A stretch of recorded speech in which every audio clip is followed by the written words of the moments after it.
You think we'd be sick? I'm running out of energy.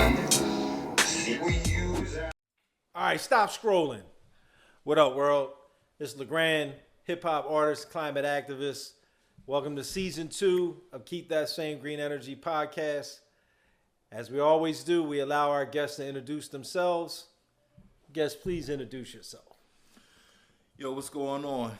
It's your man, Ganzito, a.k.a. Extravaganza, representing Drama Club Brand, clothing and accessories. Check us out at dramaclubbrand.com.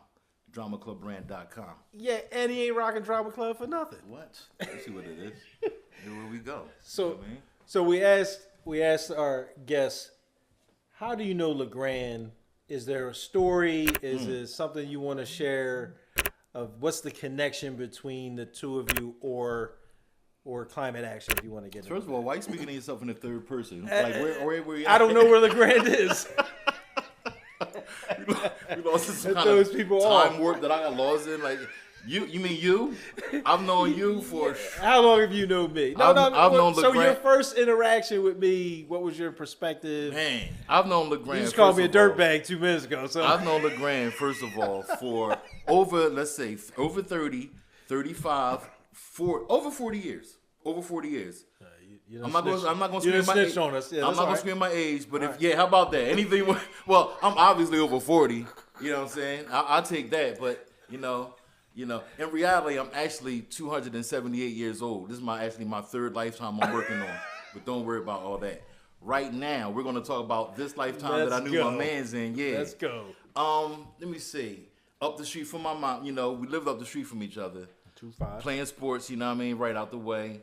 My earliest memory though, it could probably just be playing. I remember used to do the Incredible Hulk type situation where he get mad. And it's actually, I couldn't even go that far down the block. So like I knew you, I knew Big Will, I knew Mark McKee. You know what I mean? Like. So you didn't go past that half of the block? I didn't meet John G's and all them until Wow. maybe 12, 13. Okay. You know what I mean? But I knew them when I was like 9, 10 years old. You know what I Now, mean? did you do the Ruby Lester bowling thing too, or no? The weekend, the week. I know. Was you part of that league or no? No. No. I don't even know what you're talking about. All right, okay, then you don't. What sport is it? It was bowling. Oh, no. So, Nope. Never heard of it. so one of my earliest memories is b-boying, like just doing a lot of b-boying. Of me? No, not you. No, not at all. No, I have not seen that. God forbid, right? Yeah, no, I've seen b-boy stance from you. I've seen the tag. I've seen the graffiti hand. I've seen that. We I've seen dabbled that in work. all aspects. Yeah.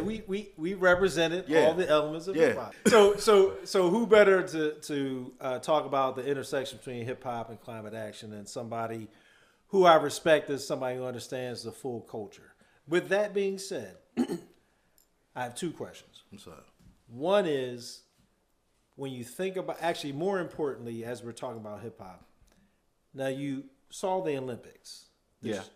The past Olympics in Paris. Mm-hmm. What is your opinion on how hip hop was represented in b-boying being a part of the Olympics? The whole ray gun and all that. Like, I would love to hear somebody who, again, I respect as a hip hop head, giving their opinion on. I know on somebody's that. going to love my opinion, too. Okay. Well, first of all, in general, I thought hip-hop was represented well in the 2024 Paris Olympics. We had Flavor Flav doing something very altruistic for that swim team that was very dope, paying their way and whatever, financial issues they were having. Snoop Dogg, for better or worse, sometimes I feel like they kind of play him like just as a character. Yep. It's all about, but He's still hip hop. for the most part, okay. And I love that, that part of it. The fact that b-boying, aka breakdancing, was included in the Olympics was, groundbreaking. That was off the hook to me. I couldn't believe when I first heard it. I was like, "Get out of here!" But that to me was so dope. Okay. So hit the dope. table. So dope. However, that to me was so dope. However, when I seen Rachel Gunn, I was so insulted. I was so offended. And then my wheels started turning. And then I started wondering, like, why would they, like, a 2-year-old at this point can see, like, good breakdancing versus, mediocre versus not Versus breakdancing. Olympic level versus You know what I'm saying? A 2-year-old can distinguish this, right? rudimentary versus Olympic level. Yes. So who the hell told them that Ray Gun was on a level to where she could be on here representing a country, a continent, or And so I started thinking about it, and I was like, oh, you know what? Australia, first of all, isn't the friendliest country to, us brown people, right? Okay. Yep. So I thought about it. I said, you know what? When they first heard that b-boying was included, they probably scoffed. This old darky dance during the Olympics. And it was like, oh, ha ha, you know what? I got an idea. Let's send some clown over there to represent. Just to basically make a mockery of the sport. And they got Dum Rachel. She signed up for the whole situation. And she went on, and that was their way to denigrate and break down black culture. You know what I mean? Because b-boying is part of hip hop. Hip hop is black culture. Correct. Like it or not, Correct. And that don't mean that other people is not invited, of course. No, of course. But hip hop came from a certain place. B-boying came from a certain place. So that's my take on Ray Gun. Okay. It was a plant. She was an Olympic plant put there to denigrate and downgrade black culture another notch if she could. Okay. We're not facing enough challenges. That's an interesting opinion. So Absolutely. For the record, I will state the Latino community absolutely was a part of hip hop culture from the start. And then just getting into the Ray Gun situation. First of all, I agree with you. I was very excited to see b-boying as a competition. I had some internal family conflicts where people felt like that breaking should not be considered an Olympic sport. But when you see the athleticism, the combination of gymnastics and all that type of stuff, like they're athletes, right? At the end of the day. Now, curling is a sport, for God's sake. And so you mean to tell me we can't break the curling? So exactly. Of all the ridiculous Olympic sports out there, you gonna come at breaking like it's not worthy to be up there. Perfect point. So I agree. I tuned in. I was locked in. Set my schedule. I was excited to see it. I thought the B-girls represented well for the most part. B-boys represented well. The Ray Gun, I agree with you. I think that I don't know if it was intentional. I'm gonna say I don't know if it was intentional, but I think that there are people out there that believe that because you have a certain level of education in something. Because I understand that she has a PhD. How you have a PhD in breakdance, I don't know. She doesn't. She didn't say that. This is what she didn't say that. My understanding is she was chosen because this is something that she studies. She has a background in dance. Don't tell me she has a PhD in breakdancing. She has a PhD. That means she watched Breaking Wild Styles and B Street all in one weekend. That's what that means. And somebody gave her a certification that said, you are the most knowledgeable person on the continent of Australia. Unbelievable. To be able to represent.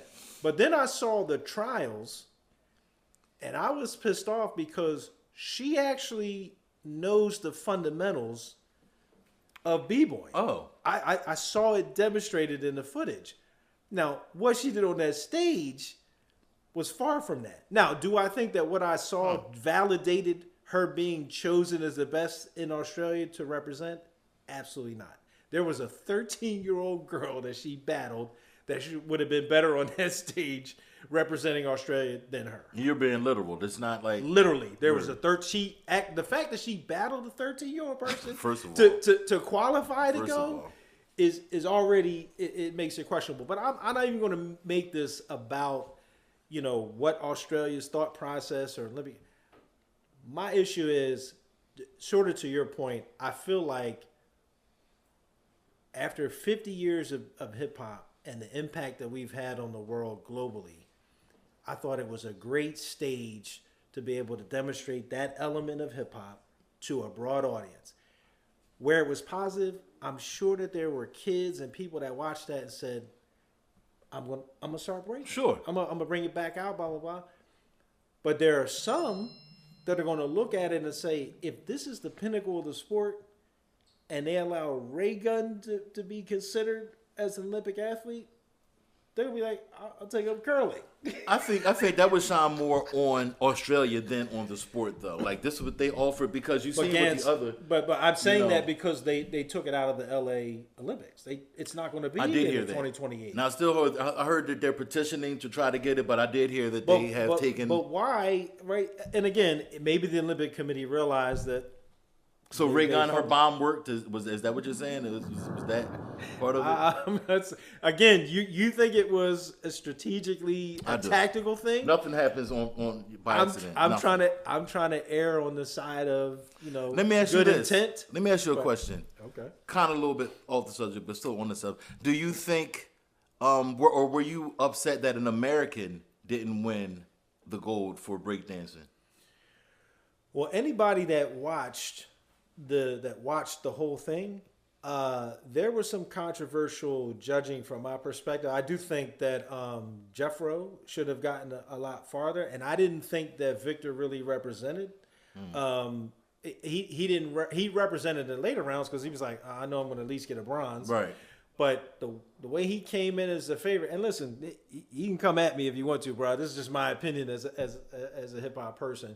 But the reality is, when you look at the footage and the effort that was given by some of those B-boys, Jeffro definitely put his heart on the floor. Word.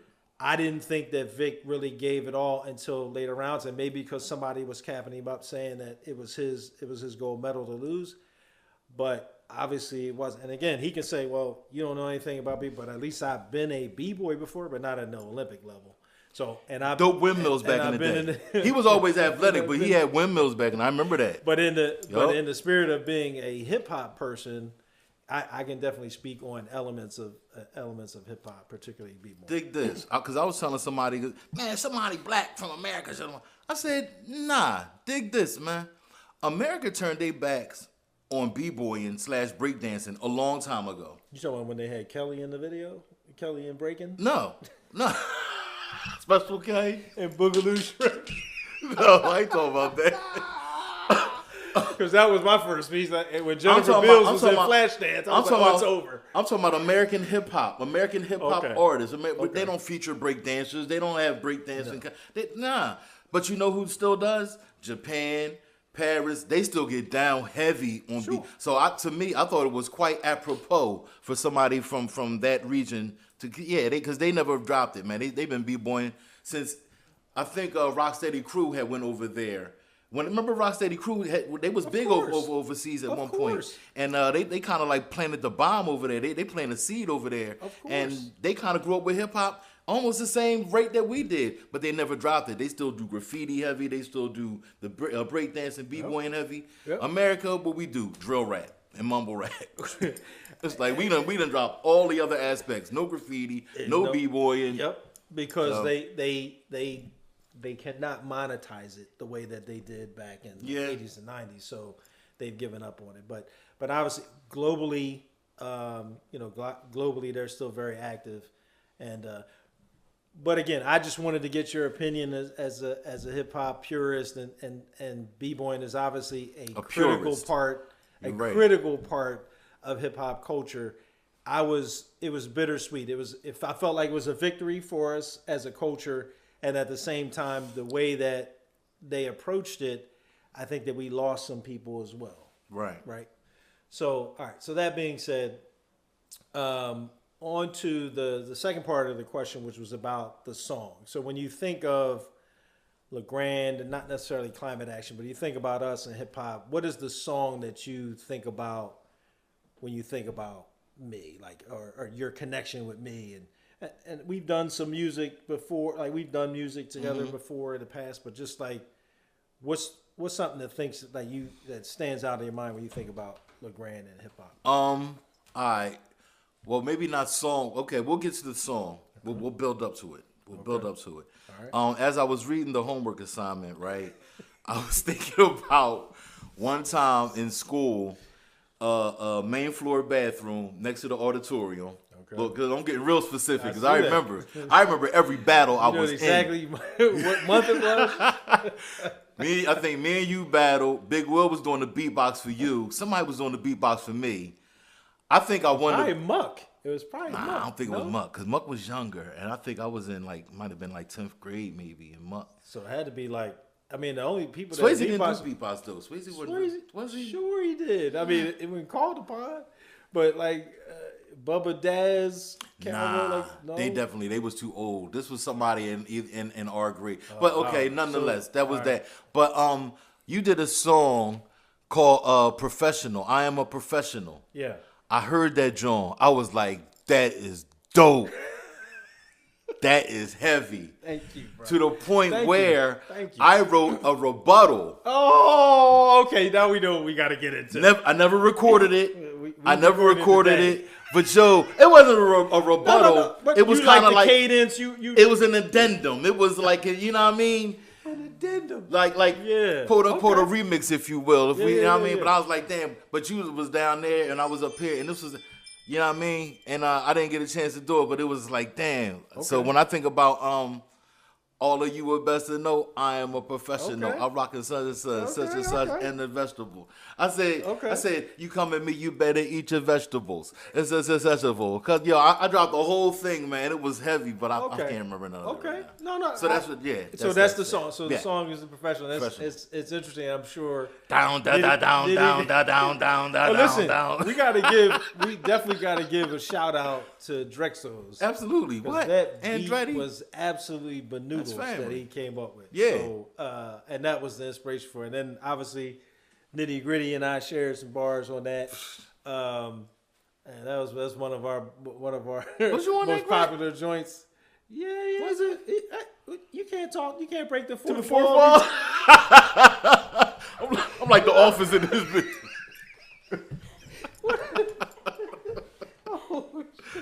Yo, you can't break the fourth wall. Cameraman, remember that time? Hey, bring me some water while you have, bro. Come on, man. We gotta lock in. We gotta lock in the podcast, man. All we did was play football and laugh because he is silly, man. You know, silly. you just had me think about that whole rake thing. With Oh, the cleats. what? Oh, that was so funny. Ha, ha, ha. You standing there with your football pants on, ready, either at practice. No, we usually happen to practice. At the game, we get to play around like that. No, you can't play. Nah, Yeah, you would get cracked over the head. But at at practice, you stand there waiting, doing something. You got cleats on. Somebody walk up behind you and they go, rake, and rake the back of your Yo, you had to be on point at all times if you stand on the sideline. How you gonna be on point all the time? You're not. Especially if you wasn't really getting no playing time and you got them tight ass socks on, you getting raked, bro. Rake. That's the only dirt you getting that day. People left there bleeding and scarred up. How you get dirt on the back of your calves like that? The rest of your body's clean. You pristine from your shoulders. Just your to calf your knee, muscles. but your calf is bleeding. All right, we gotta get back on track. So the song is a professional. I don't know that we might be able to flip that song, but what we can do is we'd love to hear your rendition of your response, your addendum to the. If I find it, because I'm a writer, I don't do all that. Everything in my head. No, I'm a strategist. I don't freestyle nothing. I respect the microphone too much to be freestyling. When I approach this microphone, you best believe I've written it, I've strategized it, I've planned it. Every word, every syllable, every breath. Okay. That means you're locked in. That means you're locked in. Very serious. That means with we're going to get bars. Very serious. Say less. We definitely get some bars in. All right. So let me. I do want to ask you another question. What's up? So, and I know you gave some commentary about it earlier, but when you think about sustainability as it relates to climate change, what does that mean to you, or what does sustainability mean to you, just by definition? What do you, again, because there's some people out there. Is this a rated R, rated PG, rated Yeah, X? like I said, we can edit it afterwards anyway. But just say what you feel. No, bro. but I want to know though. Is this that kind of show? I This don't is- know. It's not for kids. No. Okay. Because I don't give a fuck about climate change. Let's just be real.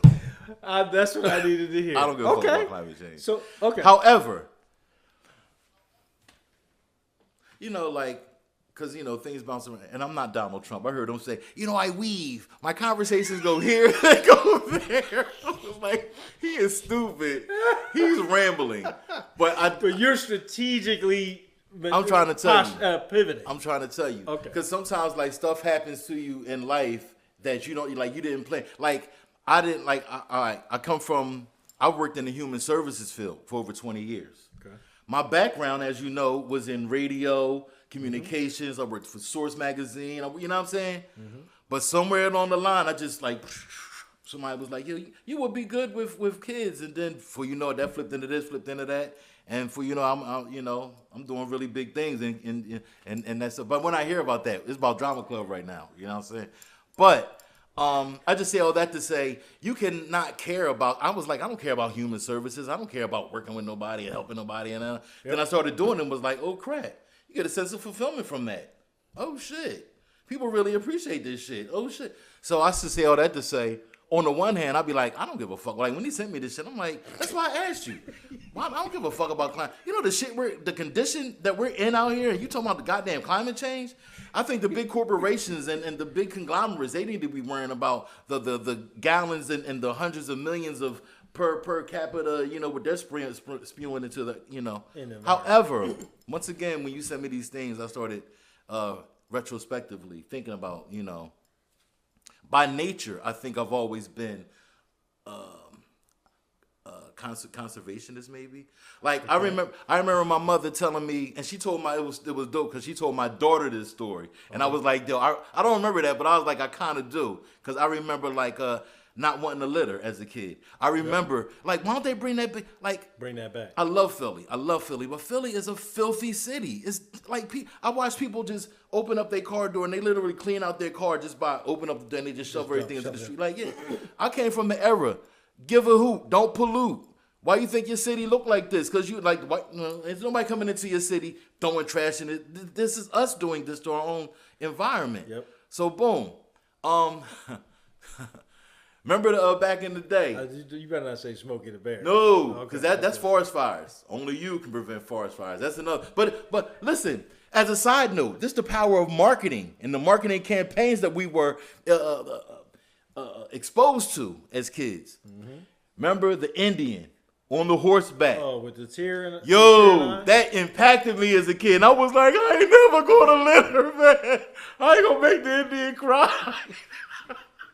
The Indian, for those that don't know, you know, is the Indian. Native American. Native American. If I was Indian, I wouldn't be called Indian, but Native Americans. Native American. And you know, come to find out, he's Italian. I've seen a whole, but whatever. But he's on a horseback, you know what I mean? And he's with the regalia, you know what I'm saying? Looking like Chief Halftown. Oh yeah, right. And he's riding on the side of the road, yep. And it's trash. That's powerful though. And it's very powerful. Trash pollution. And at one point he stopped, man. He turned and looked, and his tear come down like this, and it was like, yo, man, we killing the environment. This back in the day, this is 70s, man. Yeah. You know what I mean? So it was like, yo. So that's what you thought was what inspired me to get into. No. Oh, okay. No, this was my journey. Asked earlier. No. This is my journey. When you asked earlier, I thought you were thinking it must have been the Indian. We're still weaving. Native American. We're still weaving. Right, we're still weaving. Yeah. So my mom told my daughter one day, like, yeah, one day I gave your dad and his friends a whole bunch of candy. You know what I mean? And we ate the candy, whatever. My mom, like, I come outside 20 minutes later. It's a whole bunch of candy wrappers all over the front steps, all over the front yard. So my mom, like, called us all over. Come, all y'all, get over here and pick these candy wrappers up. What's wrong with you? She's scolding us. Why y'all put them candy wrappers? Y'all know better than that. You throw that in the trash. I was like, Ma, I didn't throw my candy wrappers on the floor. My stuff right here in my pocket. My mom, like, you reached in your pocket and you pulled out, like, 8 little. So you kept, I'm like, yeah, why would I throw them on the floor? The Indian would cry if I throw this. So why would I throw, like, yeah. So I was always had like a little bit of that instilled in me. Okay. You know what I mean? So, Okay. you know, beside that though, you get your car inspected. You don't want your car spewing a whole bunch of stuff in the. You know what I'm saying? But other than that, listen, I appreciate that perspective because you are not the only person that feels that way. Like, and that's the if you think about the podcast season 1, season 2, it's like what did you do? Hand pick all these people to tell you what? No, I need to find people that really that feel that way because obviously there are people that like I don't get it. Why are you prioritizing this one? But the second part of what you said was there are things that people don't identify with, but for that person it's rewarding, right? And so for me on this path, I did not think it was going to be as rewarding until you start having those conversations and the people say, oh, I didn't know you were the climate bull. Or I didn't know that you were into this. Let me ask you this. Can I get on your show? This type of thing. So I don't have a problem with people that are like, I don't give a shit about climate change. That's your bag, right? But what I don't want to hear, what I don't want to hear is if the planet is destroyed, guess what? All that other shit you worried about, that shit's out the door, right? So I just want people to have the same energy. So like, I get it. Is that your daughter on that screen? Yes. Are you serious? Yeah, it is. That's yeah, Buddy Lee. Little buddy. Right now, I can't right now. I used to laugh at her. She was so little. Say, look at her, like a little toy running around. Grown woman. Wow. Facts, but we old, man. Yeah, we up there. I ain't old. So the so what I think what we want the audience to understand that I'm not trying to necessarily spark a revolution and get everyone to come on board, but it's just like voting. Like some people are like, what am I voting for? It doesn't matter, right? Or if I care about climate change, but billions of dollars are being spent to continue to pollute the environment, what am I doing it for? You know, my thing is the sum of folks doing one thing is better than trying to start a revolution with people that are already not doing the stuff that we want them to do. So that demand of people trying to pull, and again, as an activist, what I'm basically saying is the dollars got to match the energy. So you're an activist? Would you consider yourself an activist? I would consider myself an activist just from the perspective of if you look at a Malcolm Martin comparison to how I would approach climate action, I would be less on the side of let's hold hands and march than I would be more about we need to pool our dollars and resources and force the hands of people to do what we need them to do. Interesting. That's what I think qualifies me as an activist, other than somebody that's just on social media liking stuff. And that's not if that's what their ability is. You know, that's but call it out. You know, people think that that's activism nowadays. You know. Again, my definition of activism would be more than just. Again, if I use that Malcolm Martin comparison, it would be more of economic push than it would just be a lot of rhetoric and standing in front of machines and stuff like that. No, I was saying what you're doing a podcast, right? So again, I was wondering if you was about to run out, join Greenpeace, start attacking oil rigs and the whalers up in Iceland. It's not LeGrand. There's a what time the hell? For that. There's a time for serious? that. There's a time for that. No, but there's a time for that. I think that activism just means a little bit more than just trying to rally people and hold hands and protest. And that works too, right? Mm-hmm. You need all that energy. That's what the Keep That Same Green Energy is about. We need all that energy going in the right direction to change it, right? To make that change. My final question to you is, if there was one thing that you could do and commit to, I get it. You don't care about climate change, but if there's one thing that like low hanging fruit that you could do, what would you be willing to do to commit to join the team and get on board? Me not littering is not good enough. It is. Okay. It is. Let's keep down there. Let's keep going down that road. Well, let's say new stuff. Okay. I teach my daughter not to litter. See that? Okay, so you're passing it down. I've already did. That, but that's very good. Like my daughter, I wish she would. Like throw something out the window. Like she'll see somebody do that like that. Look, they littering. Like what? I'm like, see that, right? Dirt balls. Don't do that. You know, so it's minimal. I know. No. Again, it's no judgment. It's just trying to get the momentum in the right direction, right? It's particularly with somebody that's basically renouncing any energy towards climate action. While I drive my 5 mile per hour. Like, I'm driving lawnmowers. I'm driving tractor. I'm driving But I don't everything with litter. gas. Don't do that. I won't litter. Making me feel bad, man. No, that's. I'm sorry, Earth. Making me feel bad. She's not pleased with you. Nah, she's mad. So, any closing comments for me or I for will the say audience? this, and this is real. Once again, like I said, you get into things and not even intentionally, but then when you get into it, it's like, oh crap, that's what it is. So I have this brand, Drama Club Brand Clothing and Accessories. Check us out at dramaclubbrand.com, right? A lot of the materials that I work with are recyclable. A lot, like this jacket is like 95% recyclable material.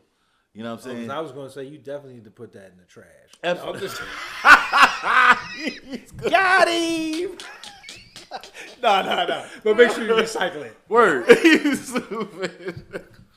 But you know what I mean? It's a lot of the garments, a lot of the materials I work with, they come from recyclable materials. So it's like unintentionally, I'm kind of doing my part right there, you know. And I'm not like mad at it. I'm kind of proud of it. So I boast about it kind of every chance. And I try not to, because I do see pandering, and not just with that industry, with a lot of different industries. Yep. You know, oh, this company, like, they care about the environment. Look, you know what I'm saying? So I don't come across like that. You got a sweatshop, but you care about the environment. You know what I'm saying? But every once in a while, I try to remind people, or just let people know. And definitely when you go on the site and, you know, when you buy my clothes, when you look in the description, it tell you right there, 95% blah, blah, you know, 80% blah, blah. So, you know, without throwing it in their face, I'm kind of letting it be known that we're down with that too. You know I what applaud you for that, because that's one of the things that you had tagged me on TikTok. Mm-hmm.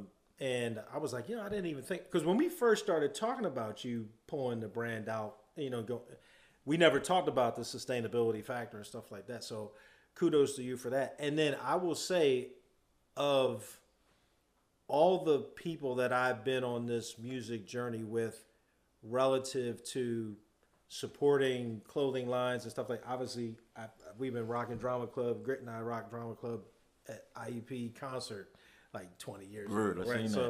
So we've been rocking Drama Club for a minute, but even other clothing lines that I've been identified with or been endorsing, I haven't seen the same connection. Like when you tagged me on TikTok, it was like, oh, okay, I'm keeping that same green energy. Then you came out with the green line of the shirt that you gave me. I was like, okay, he gets some of it is co-marketing, but it's really like, I see what you're doing.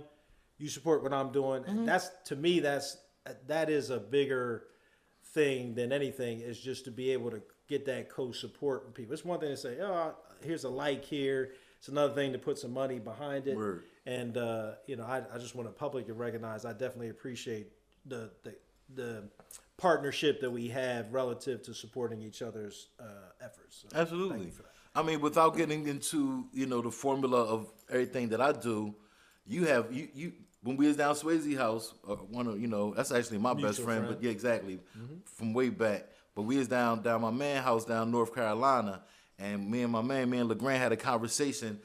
I've had this logo for 25, 30 years, but I didn't turn it into like an official brand until monetize it. Yeah, I didn't really monetize it. Yeah, like you said, until like maybe the last 4 or 5 years, and great response or whatever.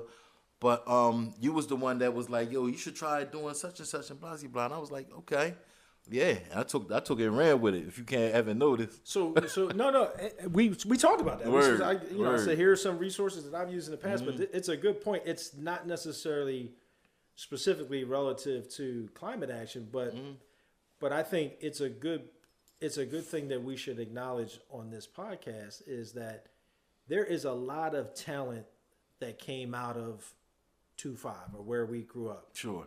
Artistically, entrepreneurial, I can think of at least Athletic. there's 3 or 4 clothing lines that I have supported over the past 20 years that I thought were phenomenal. Like, but what happens is in our communities, we don't necessarily get the support, not just from our community, but there are certain systemic hurdles that we can't get around. And I think that those partnerships, I think you do better together to fight it together and share your resources and stuff like that. And that's how we get ahead. So it's good to see Prolific, Drama Club, when we were doing Suburban Wildlife, all of that stuff, even out of Chester, Vermarchi, Lenino. I think that like there is a lot of talent out there that gets overlooked or often gets stolen. Right, we do the creation, and they've got the resources and stuff, and they take advantage of it. Trademark. And this is real. Exactly. You know what I'm saying? This is real right here. This ain't no basement. This ain't no out there. So you were able to trademark it as well? Yo, I trademarked this logo back in '97 for music. Right? Okay. Now, if you don't know anything about trademark, there's certain things that you have to do every year, every couple quarters, to update it or whatever, right? I let it go because, the music, whatever, went to the side. But when I decided to turn it into a brand, that's when I was like, yeah, because it is a dope logo. It's wild when I went onto the trademark website, you can see on there that you put in Drama Club, you'll see other people that use Drama Club, because Drama Club is not like a special term. It's like baseball team. It's innocuous. It's you know what I mean. But it's the font. It's the font. It's what I did with it. It's the So I made a logo out of it. So there's 14 other people that might have used the word Drama Club, but nobody has a dope logo like that. Nobody has a logo. But my joint is abandoned. It's just sitting there abandoned. That mean look grand. Somebody could look on there and be like, oh, that's dope. He ain't using it no more. Let me go ahead and grab that. Yeah. So I was like, oh, crap. Let me go ahead and another thing, I had to change the classification because I had it under music recording and such and such. Yep. Now it's under apparel, clothing, blah, blah, blah. Did the same thing with Keep That Same Green Energy, right? Okay. So it's initially it was identified with kind of like monetization through the website and music related. And then I went back and it couldn't get approved. So the attorney was like, if you're going to link it to the podcast and all of that and merchandise, do that. Had to go back through. So this is a 2-year process just to get it. But what we're both saying to the audience is, you protect your stuff. Intellectual property. That's what it's called, man. Yeah, if nobody else should believe in your stuff, believe in your stuff. And what you don't want to be is that person who's like, man, that was a great idea, didn't protect it, and somebody else is making millions off of it. You might as well. It's a lot of work, and sometimes it's a lot of money between the attorneys and stuff like that. But ultimately, nobody can say, keep that same green energy without getting approval from me. So we'll end on that and say we want to thank Ganzito, AKA Extravaganza, Drama Club Brand Clothing and Accessories. Check us out, dramaclubbrand.com. It's dramaclubbrand.com. Get at us. Not a shameless plug at all. And you can see us actually also on TikTok. Check us out at Drama Club Ganzito. Check us out on Instagram at Drama Club Ganzito. No, Instagram is Drama Club Brand 25. This is what I'm talking about. Yeah, Drama Club Brand 25. Right? This is your moment, man. You gotta. Here we go. Come on, son. TikTok is Drama Club Brand Ganzito. Check us out. On Instagram, it is Drama Club Brand 25. And on Facebook, we're Drama Club Brand Ganzito. So you can check us out on those platforms also. And you should. And also, absolutely, go to the website, find something dope for yourself. We got the most original, the most creative, the most classic streetwear, innovative, fly, it's different. If you want to be different, you want to be fly, you try to run around with New Balance hoodies on, you know what I mean, or whatever throwback jersey you was wearing, we got something for you. And we got something for women, for the girl, for boys, for kids, for men, we got accessories. I got beach towels, I got camera case holders, I got, dog tags. Listen, we got the dog tag right here. Got the Drama Club, but these aren't for sale. Yeah, you'll be leaving one of those with me. Yeah. But there's this message on the back. If you see the message, it says, "You can't take back a bullet, Oh yeah, I don't know if I want to. No. If I want to endorse that. No, this is anti-violence, anti-gun violence. Because see, I get you're it. worried about a more global situation. I'm worried about a little bit more localized, and because we are just killing each other at a record rate. You know, and I really do believe that if what was going on in our community was going on in other communities, you'd probably have congressional reviews and other people like jumping involved. But I don't know, you could just go on YouTube and just pull up the latest drill rap video and watch us kill each other and entertain ourselves with blood and murder. So this is just an alternative message. You can't take back a bullet, man. You pull that gun out, just understand what you're doing, man. Amen. You know, so just keep that in mind. So Drama Club, we about the green, but we also about, because once again, let me clarify that too. I know I'm going on now because people hear Drama Club and they like, oh, drama, nah. It's kind of the antithesis. Drama for your mind. It's the antithesis of that. Like, Drama Club is about facing your challenges, okay, and coming against your obstacles, okay. People always talk about no more drama. That's not really working out for you. There's always going to be drama. So Drama Club is about managing drama. We confront drama. We lean into the drama. We don't run from the drama. And that's the only way forward. So if that's going to be the case and it's going to be drama, then fuck it. We're going to be the Drama Club. That's how we get down. You had me at Drama Club Plays on the Stage of Life. Come on, man. Drama Club Plays on the Stage Drama of Club Life. Plays. That's the tagline. Come on, that's man. the tagline. That's what you had me on You know that what I'm 20 saying? years ago. So 20 years ago. Y'all hear that, kids? 20 years ago. This ain't no fly by night bake, you know what I mean? And oven, bake, I can't even talk now. Oven baked.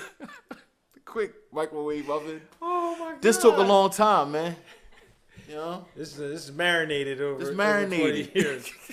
Hey, look. Hey, so thank y'all for checking in. As always, keep that same green energy. Go to keepthatsamegreenenergy.org. Visit the Drama Club site. Support these artists. We out here. What's the site called again? Your site? Yeah. It's dramaclub.com, right? DramaClubBrand.com. See, that's why I wanted to repeat that.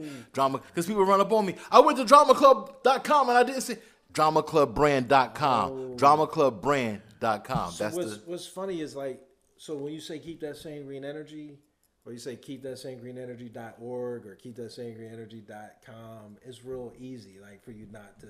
So when you add the Drama Club brand, you're confusing folks.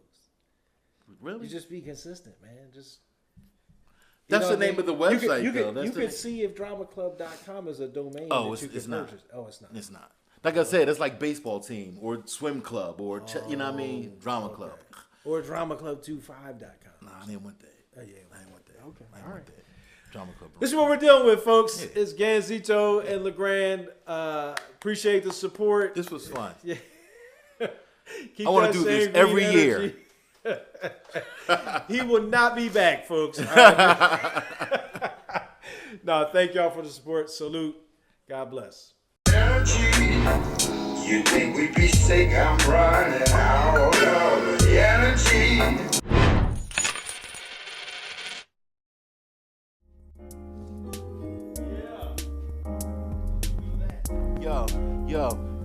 Yo, I swing mics like hatchets. Hit you where your arm and your body attaches. Yo, with all types of gadgets. Tear the party up and disappear like magic. Come correctly together or separately, especially if you're next to me. Call it fate, call it destiny. It's the witch doctor, extravagantic. Take you to the edge of insane and leave you stranded. It's quite candid, we're branded as bandits. Only because we ain't afraid to take chances. It's obvious, we got high in the blood up inside of us. And with the orange ski mask, I'll be anonymous, undetected. Hit you at the unexpected. Time in the line, pass off and hit the exit. Now ain't that adorable? Another street corner makeshift memorial, permanent or portable. And for my niggas in cages, I kick the oral. I'm hooked in hip hop, so it's incurable.